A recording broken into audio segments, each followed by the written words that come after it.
بسم اللہ الرحمن الرحیم الحمد للہ رب العالمین والصلاة والسلام علی سید المرسلین محمد وعلی آلہ وصحبہ اجمعین اما بعد۔ السلام علیکم ورحمۃ اللہ وبرکاتہ۔ مولانا طارق مسعود صاحب اور داڑھی۔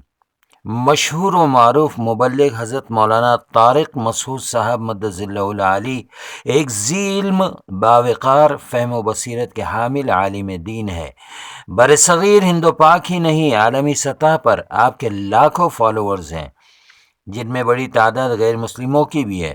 بندہ خود بھی حضرت محترم کا مداح اور آپ کے فاضلانہ خطبات سے مستفید ہوتا ہے۔ نہایت ادب و احترام کے ساتھ چھوٹا منہ بڑی بات پر محمول نہ فرمائے تو ایک بات عرض خدمت ہے، ایک چبھن ہے جس کا اظہار ضروری سمجھتا ہے۔ حضرت والا نے اپنی کسی بیان میں کم داڑھی رکھنے والے موٹیویشنل اسپیکرز جو ہمارے دینی بھائی ہیں تنقید و تنقیص فرمائی ہے۔ مجھ کم علم کو لگتا ہے کہ یہ حضرت کی شخصیت ان کے عالمانہ وقار کے شایع نشان نہیں۔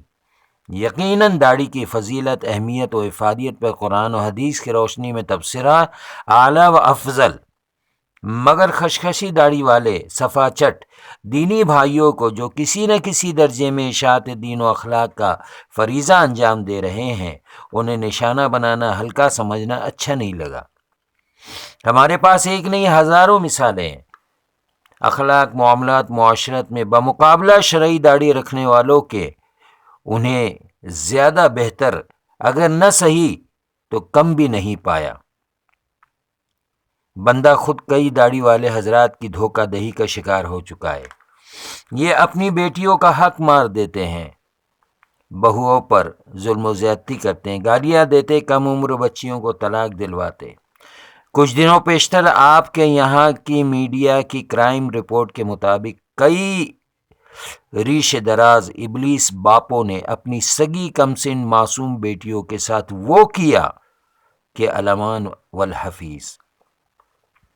مولانا محترم اس وقت آپ کے اسلامی معاشرے کو داڑھی سے زیادہ بد اخلاقی اور بدکاری کی سونامی نے برباد کر رکھا ہے۔ کئی کیڑے مکوڑے مغربیت، مادیت و صارفیت کے دیمک، دہشت گردی کے جراثیم اسے صفا چٹ کر رہے ہیں۔ اس پر زیادہ فوکس کرنے کی ضرورت ہے۔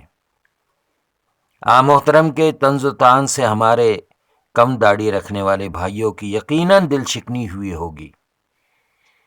اس دور قحط الرجال میں جو اکثر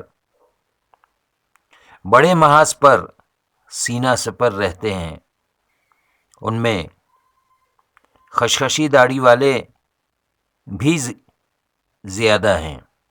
محترم جناب اسد الدین اویسی صاحب کو دیکھ لیجئے، ان کی کون سی لمبی داڑھی ہے، ایک لمبی لسٹ ہے۔ مجھے لگتا ہے موجودہ حالات میں اس تبصرے کی چندہ ضرورت نہیں ہے۔ پھر شاعر مشرق علامہ اقبال کی کون سی داڑھی تھی؟ بہت سے قدیم دینی اسکالرز، مصری و ازہری فضلاء کی لمبی داڑیاں نہیں ہوتی تو کیا ان کے خدمات اور قربانیوں کو قبول نہ کیا جائے؟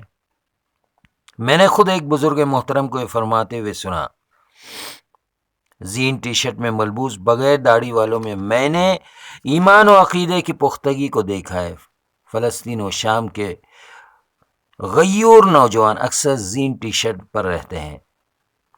یقیناً حضرت محترم آپ کے بیانات سے ہزاروں زندگیاں تبدیل ہوئی، مگر نیکی کے مقابلے میں بدی کی گاڑی کی رفتار بہت تیز ہے، جہاں بڑے پیمانے پر اصلاح و عمل کی ضرورت ہے۔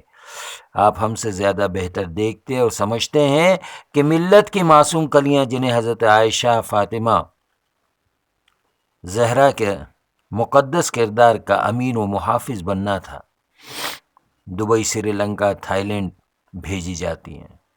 کس قدر وہاں کی بچیوں میں مغربی تہذیب سے دلدادگی، آوارگی، فیشن پرستی، فلم بینی اور یا لباس کے ساتھ ساتھ کس بے باکی سے وہاں کی نوجوان اینکر لڑکیاں سرعام نوجوان لڑکوں سے زومانہ ولگر ڈائلاگز بولتی اور بلواتی ہیں۔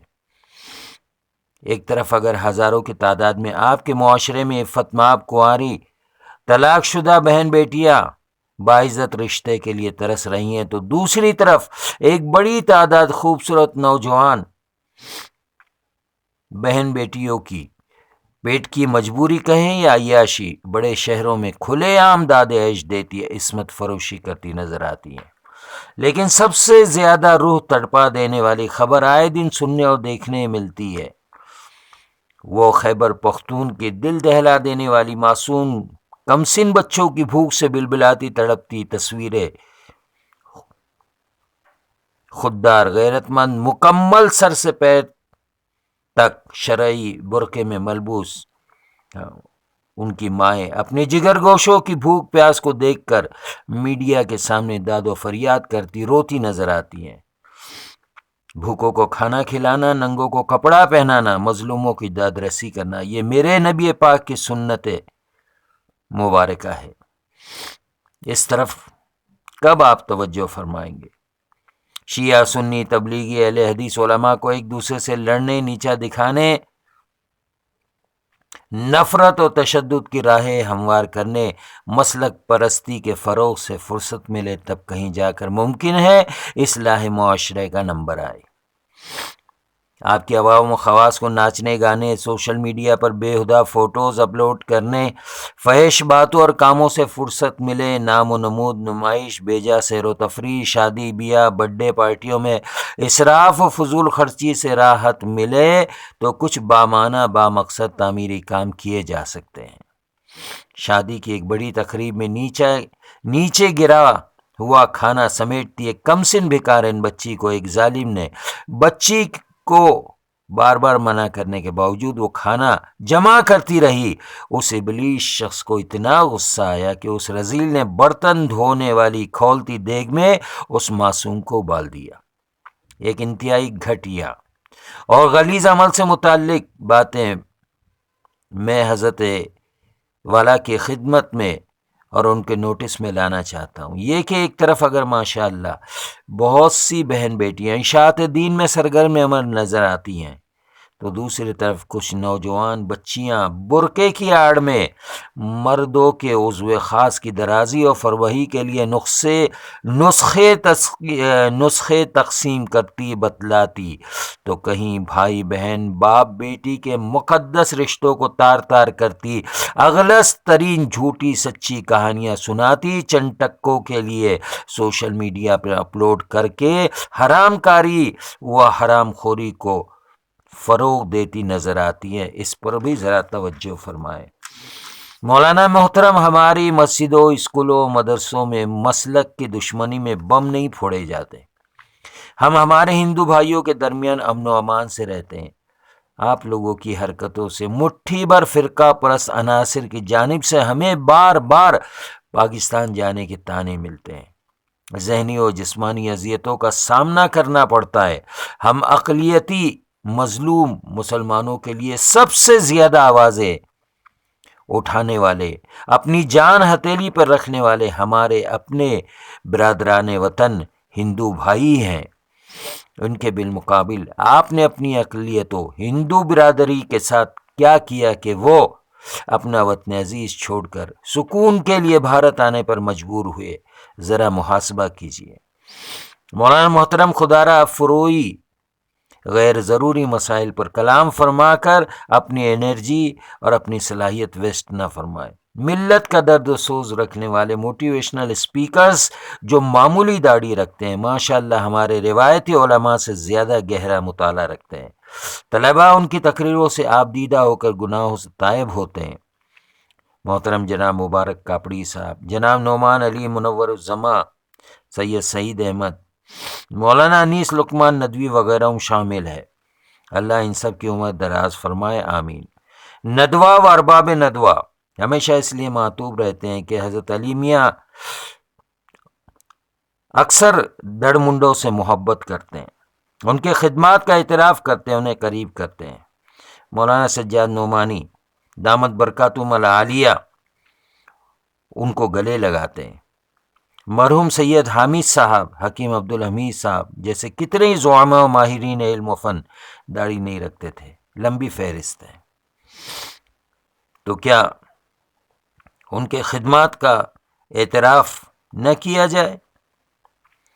پونا کے ایک صفا چٹ انسان کو مقدس سرزمین نے اپنی آغوش میں لے لیا۔ پرسوں ہی میں نے ایک ویڈیو دیکھا، نہایت قلیل داڑھی، کم داڑھی والے ہمارے ایک بھائی کو کلمہ پڑھتا ہوا بارگاہ خدا بندی میں حاضری دیتا ہوا میں نے دیکھا۔ آپ کی سرزمین کا ایک مرتد شخص جسے قرآن و حدیث پر خاصا درک حاصل ہے، اکثر منہ چھپا کر مختلف چینلوں پر اسلام کے خلاف بات کرتا ہے، وہ بھی شاید کسی مولوی کی تان و تشنیع سے باغی ہو گیا، اللہ عالم۔ مولانا محترم، غلطی اور گستاخی کے لیے معافی کا خواستگار ہوں۔ کچھ درد، کچھ اسباق تھے، میں نے اپنے بھائی کو سنائے، امید ہے کہ محترم برا نہیں مانیں گے۔ آپ کی دعاؤں کا محتاج آپ کا اپنا بھائی عبدالحمید خان جلیس۔